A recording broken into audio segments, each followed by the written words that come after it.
What is going on, guys? Jack here, and welcome to episode 97 of my Tracksuit to the Top series here with Lewis FC.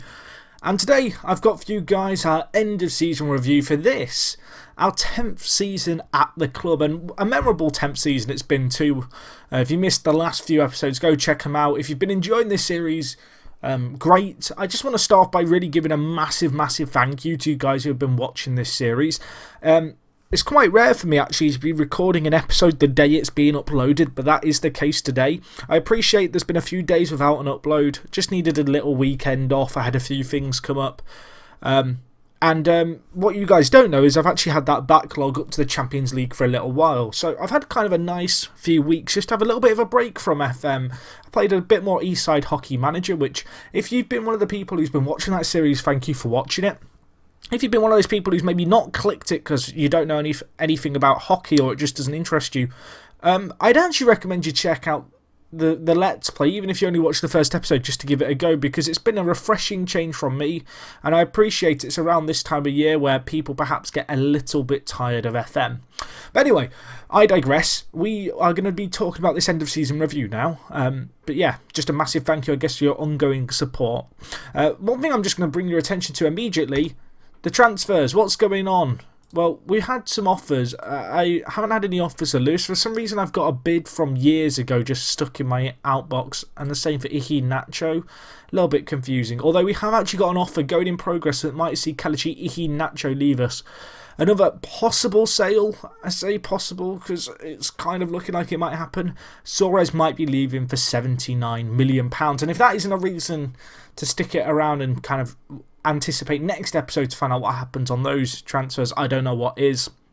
Anyway, let's just talk about this season so far. So this season will be memorable because, of course, we did win the Champions League. I'm not going to talk about the Champions League too much, just because, of course, I did already kind of cover the entire Champions League in last episode, which was the Champions League final. So we'll discard that. But looking at the Premier League here, we finished second in the end in the league, which was pretty disappointing because we'd led the league for a long way. Looking at it here, we actually got 87 points, which I did some research, and I think that would have won the league for like the last 10 years, which makes it a little bit disappointing. But if we just look at past positions here, you can see that we were top for so long through this middle stint, and it all kind of tailed off at the end. Ultimately, we got second, but lots of little results kind of let us down. If we just sort here by results, you can see we got a lot of big convincing wins, but the defeats are the ones that let us down. The defeats against Manchester United, who were top of the league, whilst they didn't single-handedly lose us the season, really to finish above a team like Manchester United, who of course won the league. We need to win at least once, or at least try and take some points away from them. This year we lost both games by 1 goal against them, which was disappointing. There was also some other quite disappointing results where we lost to Stoke 1-0, with Jess Cotran, who is actually a player who I'm looking to sign as part of an exchange deal with Iheanacho, getting a goal. And then, of course, the other result that was a bit disappointing was the 1-0 defeat against Brighton here, which, again, just disappointing, I guess. This guy, William, getting the goal. I've never heard of this guy. Apparently, I feel like I've said this in an earlier episode, and it turned out he was like Brazilian, and he just gained Romanian nationality, but he's been quite a good player for them. But yeah, besides those kind of perhaps disappointing results, really the defeats against Manchester City and Liverpool hurt us. But it's difficult to pinpoint exactly where this went wrong. Sure, we can look at the defeats against Brighton and Stoke as turning points, but in reality, I don't feel like we actually played that bad this year. I just feel like Manchester United was stronger throughout. And it hurts me to say that because I'd love to be able to say we did well. I guess the draws against Fulham, drawing against Fulham twice is quite big, especially because they finished rock bottom. So perhaps you could argue those 4 points drop there was the difference between us winning the league and not.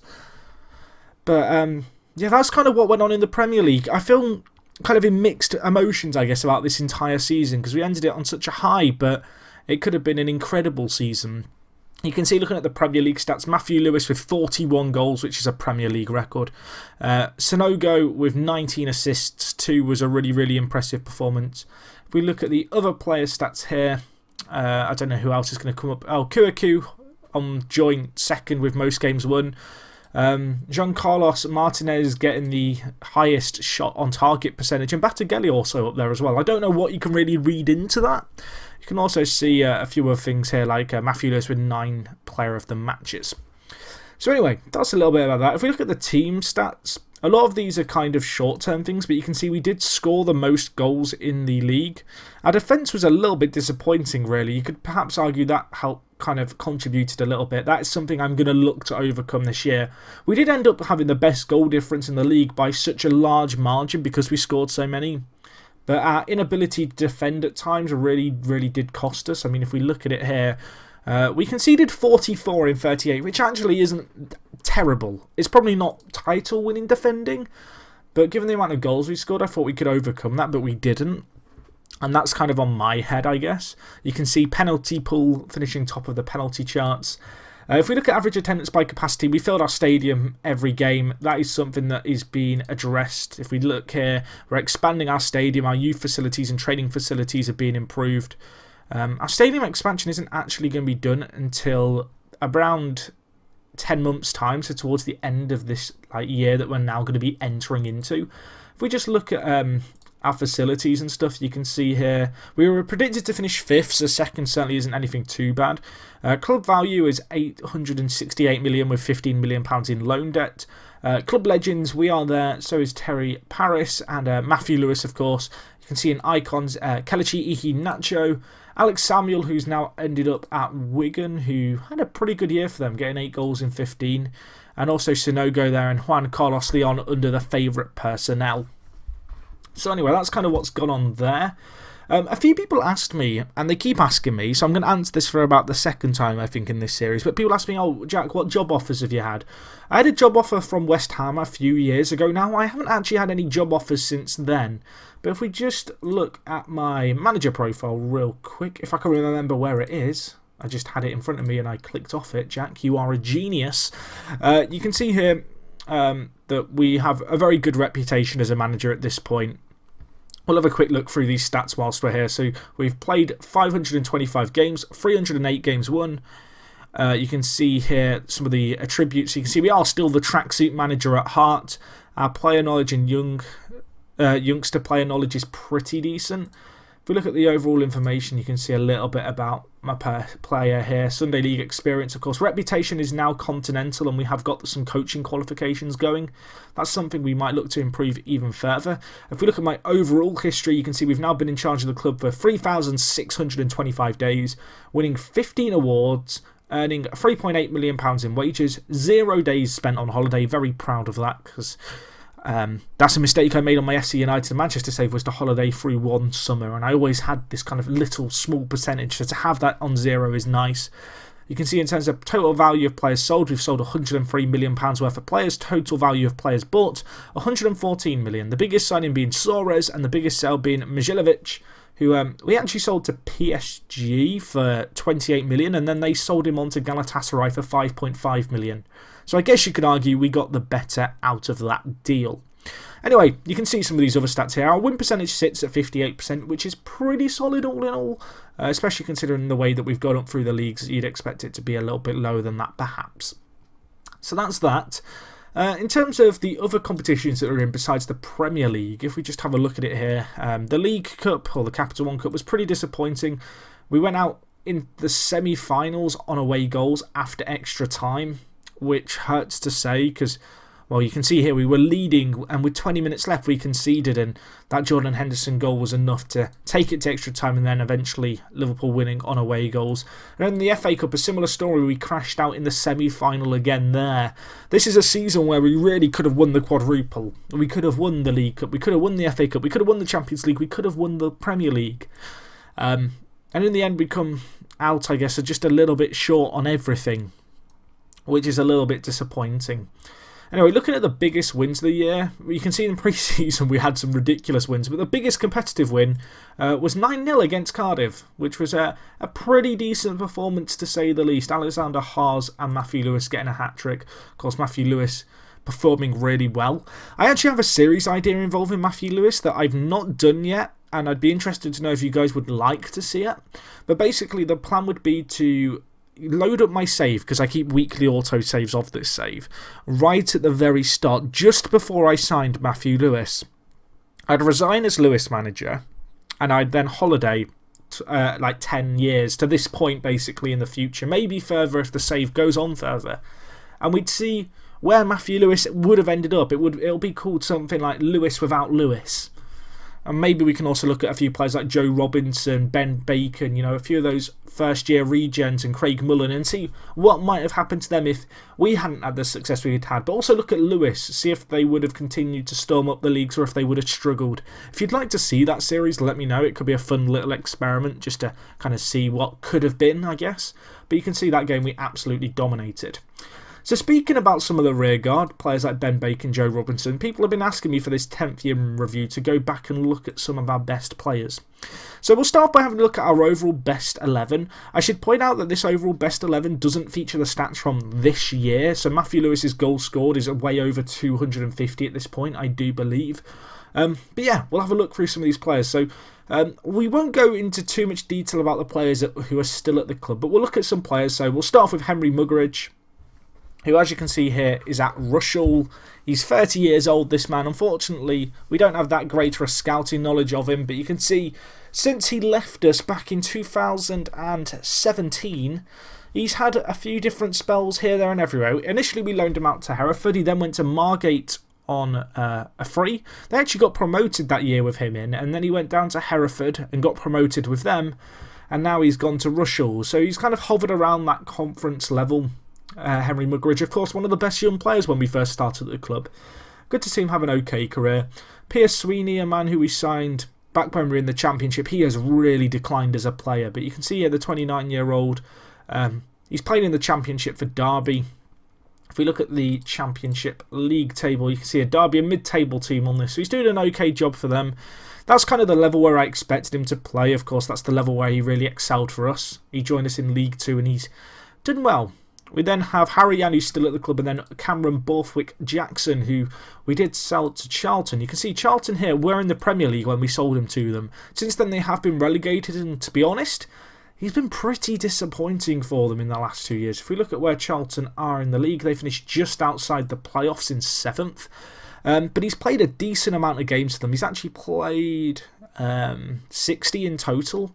But he's been pretty underwhelming, to say the least, for them. Anyway, looking slightly higher up the line, Olivier Nitcham, playing at Stoke, of course, joined us in League 1. Just had 1 year at the club, but fought his way into the best 11 because he played so well. We then have Rolando Aarons, the Jamaican. Where has Brazil come from? I don't even know. Brazil is on my mind, apparently. But you can see here, he's a pretty good player. I think it's because I saw the yellow and green, even though Brazil play in yellow and blue. Or maybe it was this yellow and blue. There's some kind of weird...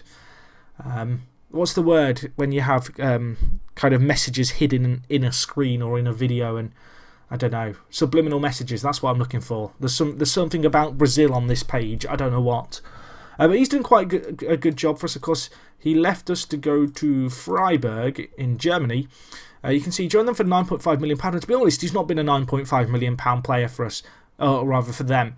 Last year he did okay. This year that's just started, he's not done anything for them yet, obviously. But he got a 7.02 rating with 2 assists in 6 games. I do wonder if he might have been injured. I don't think he could have been, but you never know. No injuries. They've just not played him despite kind of splashing the cash on him. Next player, Lewis Thompson, still lurks in our reserve team. He just likes to be here. He's on a very small wage. There's no expiry date, but he just enjoys his time at the club. He's just there in the changing room. Sam Cole was a player who was at the club when I first joined. You can see here he actually played for our first few seasons in the league. He then went to Canvey Island. Since then, he's returned to the Ryman Premier League. He's now playing for Bognor Regis, where he's kind of been a consistent player for them for a few years. He's doing okay for them. He's not a standout player. I like to see the odd kind of slightly odd player perhaps on our overall 11, and he's there. He was there at the beginning.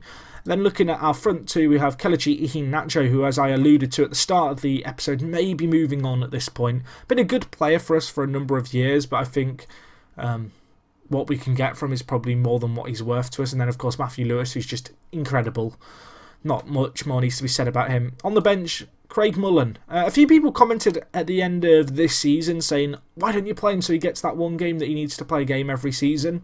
The truth is, I forgot to play him last season, so it was totally irrelevant. But unfortunately, he hasn't played for us the last 2 years. But the old guard goalkeeper has been here since the beginning. And I hope to see him stay here till the end, maybe as a goalkeeper coach or something. I kind of feel like that would be quite neat. He's been a good player for us. Looking elsewhere on our bench, we have Muleba, who, like Thompson, just likes to lurk in our under-21s and kind of, he just likes where he is, really, on a small wage. So we keep him. He's part of the furniture, really. We then have Cameron Stewart, who joined us in League 2 and then came with us all the way to the Premier League, I believe he did. He didn't play much for us in the Premier League. He then went on a loan to Sunderland before going on a free to Barnsley. He now plays for Portsmouth in League 1, and you can see since he'd left us, he's been pretty disappointing, really. That seems to be an emerging trend. Anyway, the next player is Jake Hesketh, who is a player who was really requested. People wanted to know what had happened to this guy. Where did he end up? Well, here you go. He's at Crawley. His contract runs out in like a few weeks, so he might end up elsewhere. But you can see since he left us in League 2, he went to Crawley on a free. And he's been a core component of their first team, really, for the last, well, 6 years now. But he's not done a lot for them in that time. His average rating's pretty disappointing. Not too many assists or goals to tell you about. So he's there. Next player, Alex Samuel. I already talked about him. He's gone to Wigan just this year. Niall Keown, currently a free agent. He was, of course, released by ourselves. It looks like he was released by Sheffield Wednesday this season, and he's just not found a club yet. But you can see he actually played a decent chunk of games for them. Didn't do too much for them, however. And last but not least, Darian Neven, a player who I did bring in at one point as a kind of sentimental player, but he wanted to leave, and I could admire that. I was giving him £10 a week. He decided he wanted to go to the Horsham YMCA on £200. And who am I to deny Neven his dreams? Of course, a player who was a bit of a hero in the first few years. I mean, you can see there, he got 49 goals in the first 2 seasons. You cannot complain about that. Since then, he's been a bit here, there and everywhere. Made that one kind of cameo year for us in the Premier League, but wanted to move on. And he is there. Anyway, you may notice that a few of the players who I mentioned earlier aren't actually here. So we'll go forward a year and we'll take a look at just a few of the bigger names from early on. So Ben Bacon here is currently playing for Wolves. He actually looks like quite a good player as well. He's 25. Of course, we sold him for 2.2 million to Reading. You can see he had a really tough time trying to get in anywhere, but he's gone to Wolves in the Championship. He's actually played a decent amount of games for them. He's not shone for them, but this last year he got 15 goals and 8 assists. I mean, he's 25, so he still has some time to develop maybe a little bit. Where did Wolves finish in the league? Let's take a look at that. So, yeah, Wolves are mid-table Championship team there. Another player who was big in the first few years, Joe Robinson, playing for Leyton Orient. So his career has not quite gone the way of Ben Bacon's. You can see here, we sold him for £2.2 million again to Reading. They loaned him out to Boreham Wood in the Vanarama South, and he didn't do anything for them. They then sent him out on loan to the South again, and then to the Vanarama Conference, where he didn't do a lot. Since then, he's gone to Mansfield on a free, and then moved on to Leyton Orient, but he's just not really developed. I mean, I don't know if we have a scout report still. We don't. I'd be interested to know what my scouts make of him. He probably has potential that he's just not reached. He didn't play a lot of first team football, which I think hurt him a little bit. You can see he spent a few years playing in Reading's kind of reserves, I guess, just not doing a lot for them, and that can't have helped his development too much, and that's just resulted in it stagnating. Anyway, we'll just have a quick flick through these, see if there's any other players like Jack Randall, who retired, who was a hero perhaps in our first year. Ricky Banks, who's a scout. I think he might have even been a scout for us at one point. I feel like I signed him as a sentimental kind of person. I might not have done. I might have to give him a contract when I've finished recording here. If we just flick through, if you want to pause at any point just so you can relive these stats, feel free to. Aaron Chabola decided to retire after playing for Wycombe but not making any appearances, of course. A bit of a whiny player for us.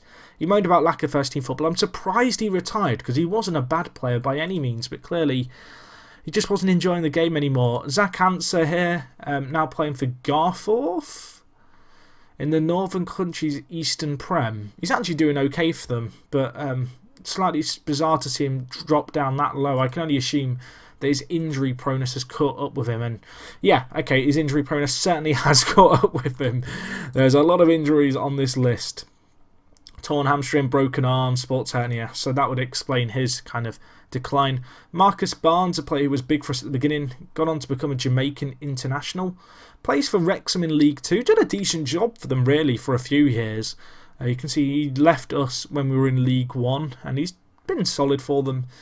And then slightly higher up, Ryan Seeger, currently playing for Mansfield. He's actually a very good striker at this level. You can see he's done a decent job in League 1. Did have a stint with Bradford in the Championship, but didn't really hit it off at that level. Of course, he left us when we were in League 2. And you can see since then he's been pretty decent. He played with Bradford and got promoted with them once. And then he moved to Mansfield, where he's got 32 goals in 2 seasons. So good to see him do pretty solid. Isaac Hayden, again, another player at Mansfield. Have all our players gone to Mansfield or something? Kind of feels like that. You can see he's done okay for them there.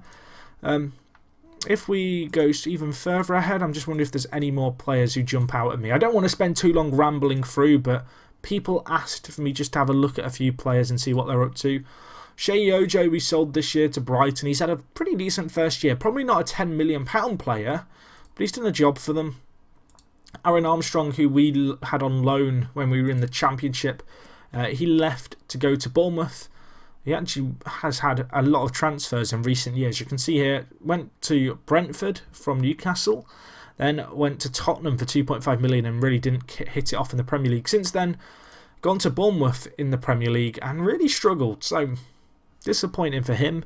A few repeat names who you may have seen earlier on appearing now.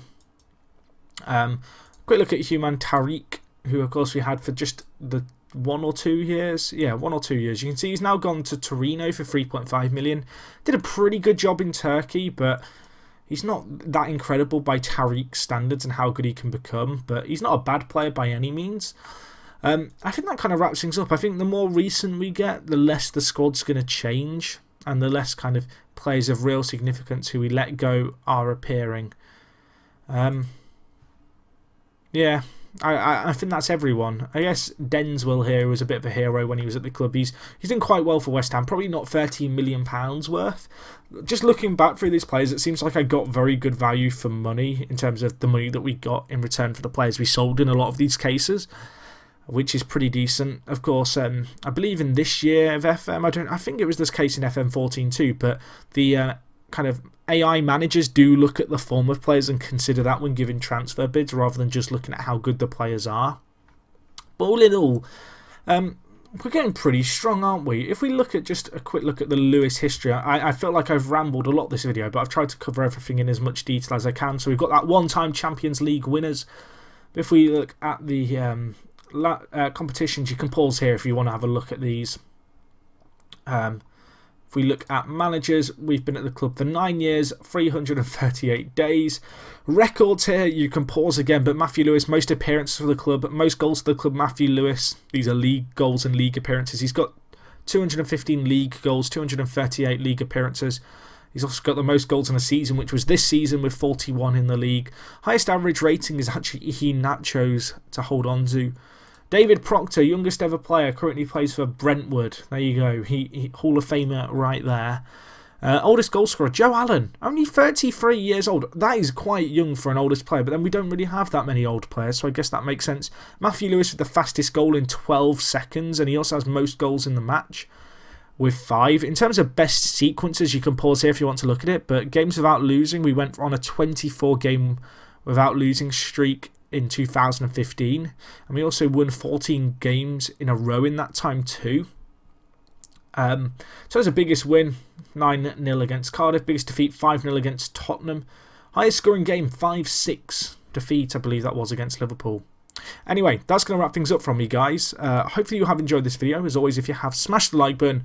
And yeah, if I missed anything, let me know. I'll try and cover it next time. But yeah, thank you for your ongoing support on this series. Hopefully you enjoyed this. Hopefully it wasn't too rambly. And hopefully for you people who wanted to see everything, I've let you see everything right there. Anyway, it is me, Jack, and I will talk to you guys in a bit. I'm out.